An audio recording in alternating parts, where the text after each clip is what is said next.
नमस्कार, India voice देख रहे हैं आप और मैं हूं आपके साथ ज्योति निषाद। बुलेटिन की शुरुआत करेंगे बड़ी खबर के साथ। मथुरा में श्री कृष्ण जन्मभूमि और शाही ईदगाह के विवाद के चलते आज हिंदू संगठनों की तरफ से दीपदान की बात कही जा रही है, जिसके चलते डीएम मथुरा शैलेंद्र कुमार सिंह और एसएसपी ने जिले में धारा 144 लागू कर दी है। बता दें कि आज प्रशासन चौकन्ना है, जिसको लेकर डीएम ने निर्देश जारी किया कि किसी भी नए कार्यक्रम को लेकर कोई अनुमति नहीं दी जाएगी। साथ ही सुरक्षा प्रबंध भी कड़े होंगे। रूटीन के अनुसार ही श्री कृष्ण जन्मभूमि में दर्शन कराए जाएंगे।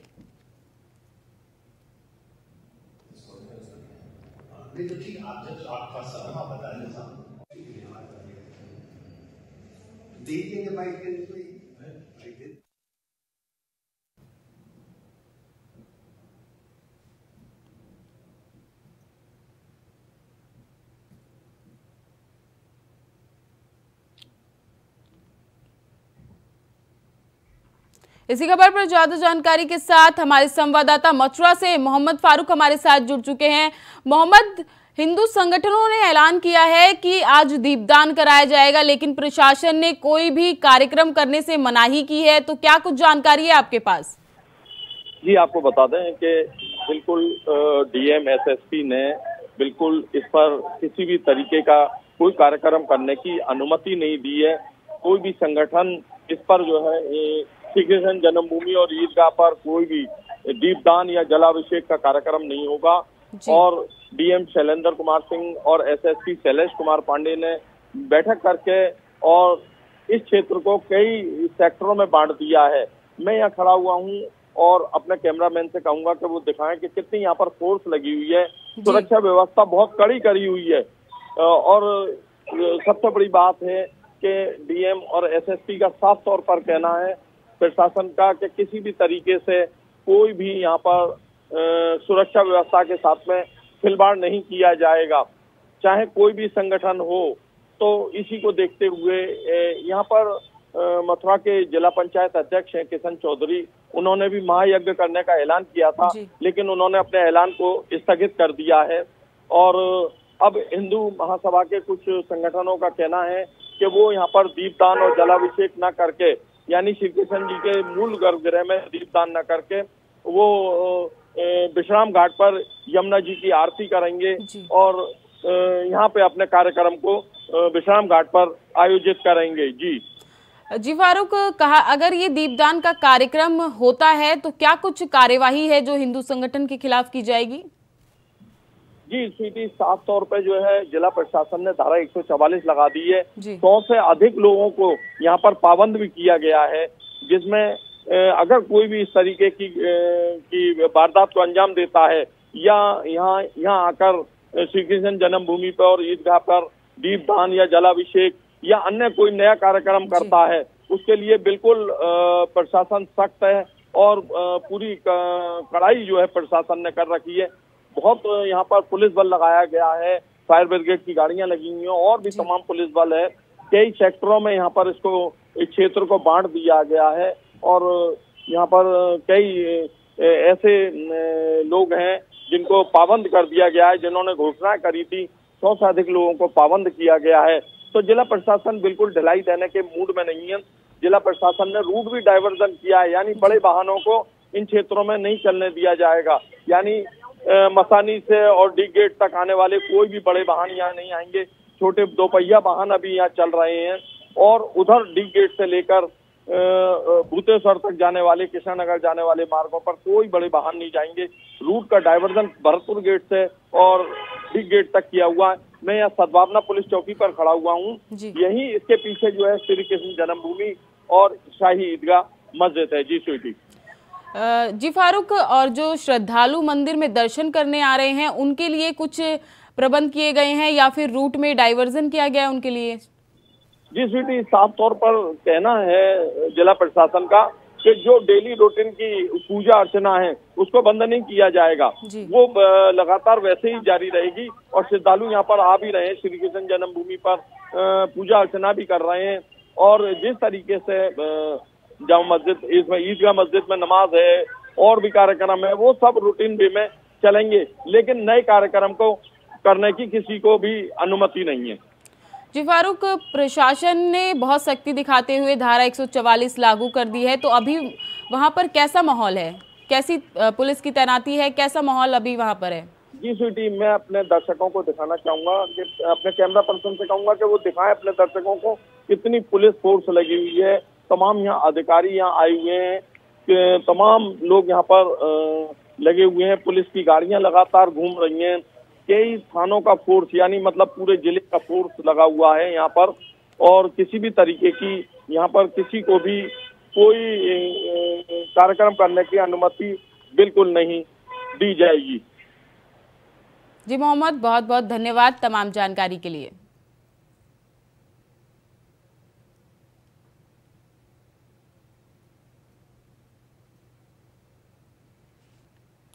लखनऊ में मुख्यमंत्री योगी आदित्यनाथ ने मिशन रोजगार के तहत 2142 स्टाफ नर्स को नियुक्ति पत्र वितरित किए। इस दौरान उन्होंने मेडिकल कॉलेजों और आयुष के चिकित्सकों को संबोधित भी किया, जहां सीएम योगी ने कहा कि 2142 स्टाफ नर्स को नियुक्ति पत्र दिया जा रहा है। सभी अपने दायित्व को समझें और जीवन में कितना भी धन संपदा हो, लेकिन स्वास्थ्य ठीक नहीं है तो कुछ नहीं है। स्वास्थ्य शरीर से ही धर्म साधना हो सकती है। एलोपैथी और आयुष विद्या में एक साथ नियुक्ति पत्र मिल रहे हैं। स्वास्थ्य सेवाओं में बेहतरीन परिणाम भी सामने आए हैं। हम लोगों ने इस दिशा में जो प्रयास प्रारंभ किए, आज उसके परिणाम हम सबके सामने हैं।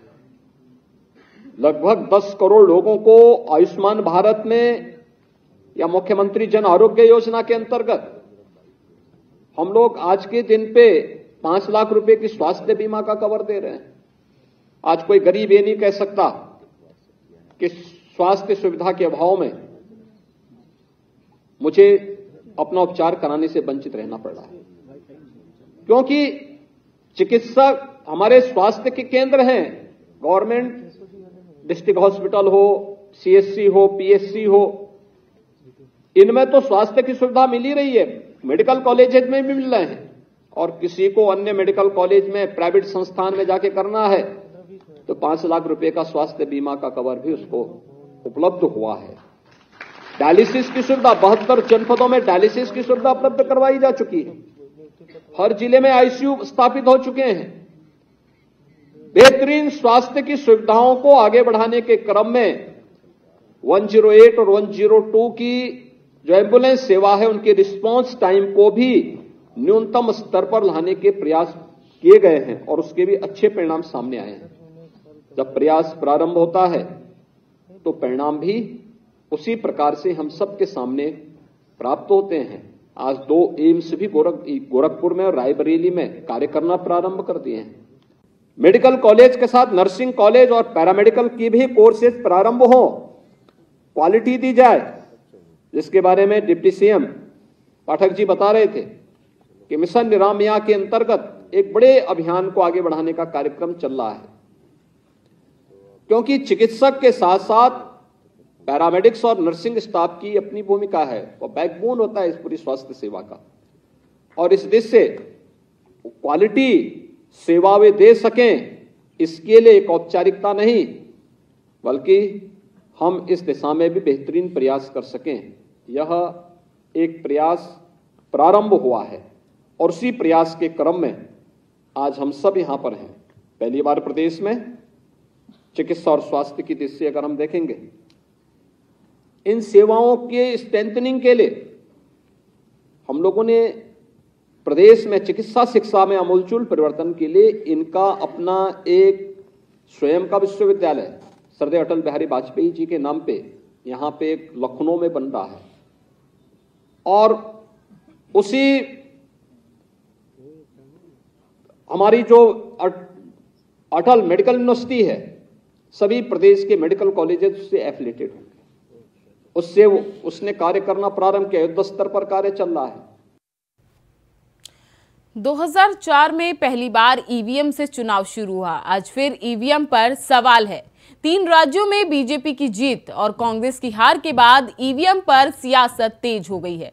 देश के बड़े चेहरे में ईवीएम पर निशाना बना रहे हैं। सुनिए किसने क्या कहा। अमेरिका आज दुनिया में सबसे ताकतवर देश है, और अगर वहां व्यवस्था बैलेट की, पेपर की है, तो कहीं न कहीं हमें भी अपनाना चाहिए।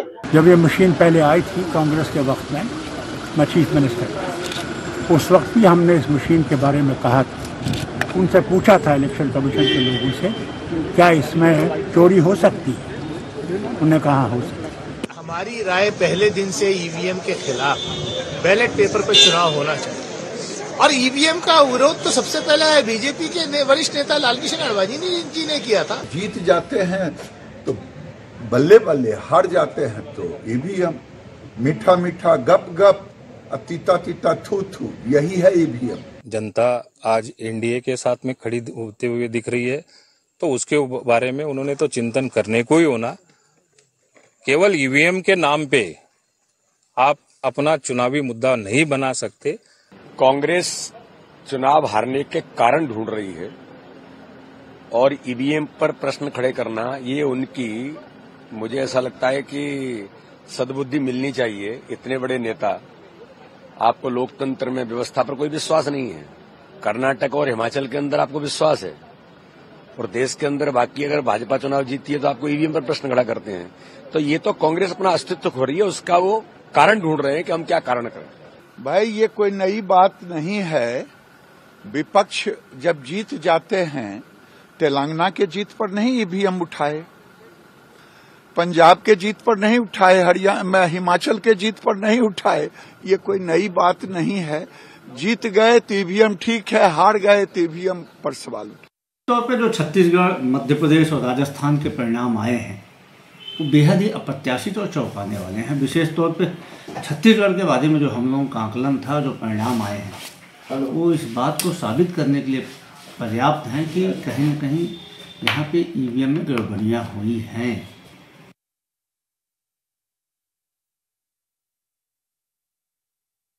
नजर आ रही है, जिसके साथ ही 3 महीने बाद इंडिया गठबंधन होने वाली है। वहीं दम भरने वाले गठबंधन के 3 साथियों ने बैठक में आने से ही इनकार कर दिया, जिसके बाद इंडिया गठबंधन में फूट जगजाहिर है और माना जा रहा है कि ममता और नीतीश के साथ ही सपा सुप्रीमो भी कांग्रेस को अपनी नाराजगी दिखा अपनी ताकत का एहसास कराने की कवायद में है, जिसके बाद अब कांग्रेस के लिए गठबंधन को साधना और सभी दलों को साथ लेकर चलना टेढ़ी खीर साबित हो रहा है। देखिए हमारी इस खास रिपोर्ट में।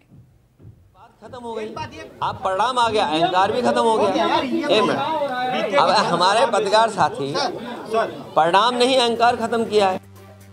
तो क्या वाकई में अखिलेश यादव का गुस्सा शांत नहीं हो रहा है, या फिर एक बार फिर वो कांग्रेस को अपनी अहमियत का एहसास करवा रहे हैं? जी, ये सवाल इसलिए क्योंकि कांग्रेस अध्यक्ष मल्लिकार्जुन खड़गे ने 6 दिसंबर को दिल्ली में इंडिया गठबंधन की बैठक बुलाई, मगर अखिलेश ने बैठक से दूरी बनाने का ऐलान कर दिया। वैसे तो ये भी तय था कि इस बैठक में बिहार के सीएम नीतीश कुमार और झारखंड के मुख्यमंत्री हेमंत सोरेन और पश्चिम बंगाल की सीएम ममता बनर्जी शामिल नहीं होंगे। ऐसे में अखिलेश यादव की कांग्रेस से दूरी क्या संकेत दे रही है, ये एक सवाल। देखिए, अगर इंडिया गठबंधन मध्य प्रदेश, छत्तीसगढ़, राजस्थान के चुनाव में एक साथ मिलकर लड़ता, एक संदेश जाता, तो हो सकता है कि ये जो परिणाम आए हैं ये कुछ और होते। क्योंकि आज जो इंडिया गठबंधन पे सवाल उठ रहे हैं, उसके लिए अगर कोई जिम्मेदार है तो कांग्रेस जिम्मेदार है, क्योंकि कांग्रेस इंडिया गठबंधन में बड़ा दल है। बड़े दल के साथ उन्हें बड़ा दिल भी दिखाना पड़ेगा। इंडिया गठबंधन की होने वाली बैठक में समाजवादी पार्टी अध्यक्ष आदरणीय अखिलेश यादव जी जाएंगे नहीं जाएंगे, इसका निर्णय तो समाजवादी पार्टी अध्यक्ष ही करेंगे। लेकिन समाजवादी पार्टी ये जरूर चाहती है कि पूरे देश में भारतीय जनता पार्टी को हराया जाए, और उसके लिए जो क्षेत्रीय दल हैं, जो जहां मजबूत हैं, उनका सहयोग, जो बड़ा दल है, वो बड़े दिल के साथ। कांग्रेस को राजस्थान, मध्य प्रदेश और छत्तीसगढ़ में विधानसभा चुनाव में एक बड़ा झटका लगा है, मगर सवाल ये भी कि क्या वाकई में मध्य प्रदेश में सपा ने अपनी ताकत का एहसास कांग्रेस को करवा दिया, या फिर सपा के दावे भी हवाई ही साबित हुए? क्या वाकई में समाजवादी पार्टी अगर कांग्रेस के साथ खड़ी होती तो क्या तस्वीर मध्य प्रदेश में कुछ और होती, या फिर सपा के दावे सिर्फ ख्याली पुलाव थे? देखिए, आंकड़ों के जरिए समझिए कि आखिरकार हकीकत है क्या।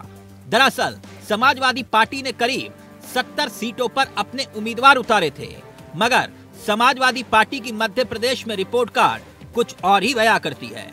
अखिलेश यादव की ताबड़तोड़ रैलियां हुई मगर कोई कमाल नहीं दिखा। सिर्फ और सिर्फ 0.46% वोट ही समाजवादी पार्टी को मिले। हैरानी की बात यह है कि नोटा को समाजवादी पार्टी से 2 गुने यानी कि करीब 1% वोट मिले। सपा को नोटा से भी कम वोट मिले हैं। वहीं आलम यह रहा कि समाजवादी पार्टी की 50 सीटों पर जमानत तक जब्त हो गई। 43 सीटें ऐसी रही जहां समाजवादी पार्टी को 1000 से भी कम वोट मिले और किसी भी सीट पर समाजवादी पार्टी का प्रत्याशी दूसरे नंबर पर भी नहीं रहा। अगर राजस्थान का भी जिक्र कर लें तो राजस्थान में भी 0.01% वोट ही मिले, जबकि छत्तीसगढ़ में 0.04%। मगर उत्तर प्रदेश में सपा का एक और मुख्य विपक्षी चेहरा बीएसपी यानी बहन जी की पार्टी को अच्छे खासे वोट मिले हैं। बीएसपी का रिपोर्ट कार्ड बताता है कि मध्य प्रदेश में 3.40% बीएसपी को वोट मिलते हैं, जबकि राजस्थान में करीब 2% वोट बीएसपी का हाथी लेता है। अगर मध्य प्रदेश के रण की बात करें तो महज निवाड़ी ऐसी एक सीट रही जहां समाजवादी पार्टी में इंडिया अलायंस के गठबंधन तले चुनाव लड़ा जाता तो नतीजे बदल सकते थे, मगर बाकी जगह नतीजे तस्दीक कर रहे हैं कि साइकिल पंचर ही रही। खैर, अब मसला अखिलेश की नाराजगी को दूर करने का है और ऐसे में खबरें ये भी आ रही हैं कि अखिलेश यादव के गुस्से को ठंडा करने के लिए जिम्मा कांग्रेस ने आरजेडी के प्रमुख लालू प्रसाद यादव को सौंपा है। लालू अखिलेश परिवार के बहुत नजदीक हैं। ऐसे में लालू क्या अखिलेश यादव के गुस्से को शांत कर पाएंगे और क्या अखिलेश यादव मान जाएंगे? ये एक बड़ा सवाल है। Bureau report, India voice, Lucknow.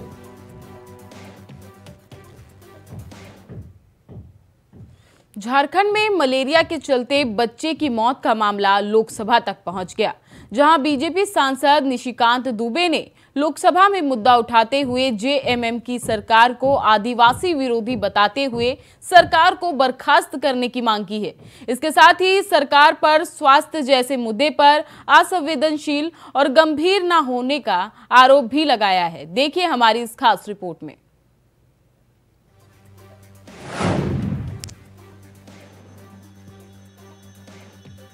Jharkhand में बीमारी से मर रहे आदिवासियों के बच्चे, निशिकांत दुबे ने लोकसभा में उठाया बड़ा मुद्दा। सोरेन सरकार को की बर्खास्त करने की मांग। झारखंड के आदिवासियों के कष्ट की गूंज सोमवार को संसद में भी सुनाई दी। भाजपा सांसद निशिकांत दुबे ने वहां हो रही आदिवासियों के बच्चों की मौत का संवेदनशील मुद्दा लोकसभा में उठाया। राज्य सरकार पर आदिवासियों के विरुद्ध काम न करने का आरोप लगाते हुए सरकार को बर्खास्त करने की मांग की। बीजेपी सांसद निशिकांत दुबे ने तो यहाँ तक दावा किया कि झारखंड में सुंदर पहाड़ी मुख्यमंत्री सोरेन का क्षेत्र है। पिछले 1 महीने में पहाड़िया जनजाति के 20 बच्चों की मौत मलेरिया या ऐसे ही किसी संक्रमण से हो चुकी है। सरकार गंभीर नहीं है, ऐसे में सरकार को बर्खास्त कर देना चाहिए। जिले का अध्यक्ष हूँ, मुख्यमंत्री जी का क्षेत्र है सुंदर पहाड़ी और पिछले 1 महीने से प्राइमेटिव ट्राइबल ग्रुप जो पहाड़िया जनजाति है उनके 20 बच्चों की मौत हो गई है। मलेरिया या इसी तरह का कोई ऐसा वायरल है जिसको कि राज्य सरकार देख नहीं पा रही है। मैं और हमारे जो नेता हैं बाबूलाल मरांडी जी दोनों विजिट कर चुके हैं। लिट्टीपाड़ा और सुंदर पहाड़ी का ये हाल है और हालात ये हैं सर कि ना वहाँ डॉक्टर की कोई व्यवस्था है और ना आपको आश्चर्य होगा जो पीटीजी को 100% हम प्रधानमंत्री आवास देते हैं उनका नाम लिस्ट तक में नहीं है सर। विपक्ष सरकार की सोच पर सवाल उठा। बच्चों की मौत पर सरकारी व्यवस्था पर सवाल उठा रही है। आरोप ये कि आदिवासियों के नाम पर राजनीति करने वाली पार्टियां वहां उन्हें आवास तक नहीं दे रही है। दुबे ने झारखंड सरकार को बर्खास्त करते हुए केंद्रीय टीम भेजकर बच्चों की जान बचाने की मांग सदन में कर डाली। एक भी आदिवासी परिवार को, आदिवासी के नाम पर राजनीति करने वाली पार्टियां, एक भी आदिवासी को वहां न प्रधानमंत्री आवास है, न डॉक्टर की सुविधा है और रोड का ये हालत है सर कि हम लोग जो है, मेरा ये हाथ छिल गया है सर, कि मैं खुद ही मोटरसाइकिल से गिर गया, मोटरसाइकिल से भी मैं वहाँ चढ़ नहीं पाया सर। मेरा आपके माध्यम से भारत सरकार से आग्रह है कि इस तरह आदिवासियों के खिलाफ माहौल बनाने वाला, आदिवासियों के खिलाफ नहीं काम करने वाला और बांग्लादेशी घुसपैठियों को बढ़ाने वाला मेरे इलाके में जो सरकार है उसको बर्खास्त किया जाए, यहाँ से केंद्रीय टीम को भेजा जाए और बच्चे जो मर रहे हैं प्राइमेटिव ट्राइबल ग्रुप पहाड़िया के, उनकी जान बचाए। Thank you. वहीं भाजपा प्रदेश अध्यक्ष बाबूलाल मरांडी के साथ पिछले दिनों लिट्टीपाड़ा और सुंदर पहाड़ी का दौरा किया था। वहां डॉक्टर तक की व्यवस्था नहीं है। इसके साथ ही निशिकांत दुबे ने कहा कि केंद्र सरकार प्राइमेटिव ट्राइबल ग्रुप को 100% पीएम आवास देती है, लेकिन वहां इस वर्ग के एक भी आदिवासी का नाम पीएम आवास योजना की सूची में नहीं है। ऐसे में सवाल ये कि क्या हेमंत के राज में उनका क्षेत्र ही विकास से अछूता है, जहां बच्चों की मौत हो रही है। Bureau report, India voice.